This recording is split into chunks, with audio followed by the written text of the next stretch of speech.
হয় আজি পবিত্ৰ ঈদুল আজহা বিশ্বৰ ইছলাম ধৰ্মী লোকসকলে আজি পালন কৰিব পবিত্ৰ ঈদুল আজহা কিন্তু আজি যি ঈদুল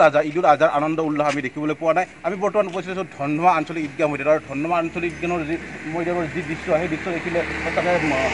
ক'ব লাগিব যে COVID-19 বিৰুদ্ধে যি এই ধনমাবাসী ৰাইজে সম্পূৰ্ণভাৱে যুদ্ধ কৰিছে যি মূল গেট সম্পূৰ্ণৰূপে বন্ধ কৰি দিয়া হৈছে ইয়াত প্ৰশাসনৰ লোক আছে আমি ভিতৰৰ দৃশ্য দেখিবলৈ চেষ্টা কৰোঁ যি সময়ত এই ঈদুল আজহা বা ঈদুল ফিতৰত ঈদগাহ মৈদানত লোকে লোকাৰণ্য হৈ পৰে আজি ঈদগাহ মৈদান উকা হৈ ৰৈছে শূন্য হৈ ৰৈছে জনশূন্য হৈ ৰৈছে কোনো লোক ইয়াতে প্ৰৱেশ কৰা নাই মই জানিবলৈ চেষ্টা কৰিম মোৰ সৈতে আছে এই ধনমা অঞ্চলৰ এজন জ্যেষ্ঠ নাগৰিক মই তেখেতৰ পৰা কিছু কথা জানিবলৈ চেষ্টা কৰিম যে ঈদৰ যি নামাজ এই সমূহীয়া নামাজৰ ক্ষেত্ৰত আপোনালোকে কি ডিচিশ্যন লৈছিলে পবিত্ৰ ঈদুল আজহাৰ নামাজ আমি যিহেতু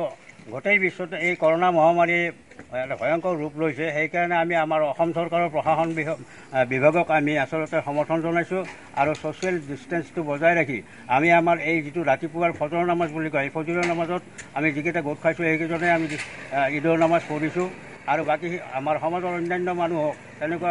বেলেগ ঠাইত নামাজ তেওঁলোকে সমাপন কৰিবলৈ আমি আহ্বান জনাইছোঁ আৰু সেইমতে আমাক হয় নিশ্চিতভাৱে ক'ব লাগিব যে এখেতসকলে যে সামাজিক ডিষ্টেঞ্চ ৰাখি কেইজনমান লোকে ইয়াতে মছজিদত যি ঈদৰ নামাজ আদায় কৰিছে আৰু বাকী নামাজসমূহ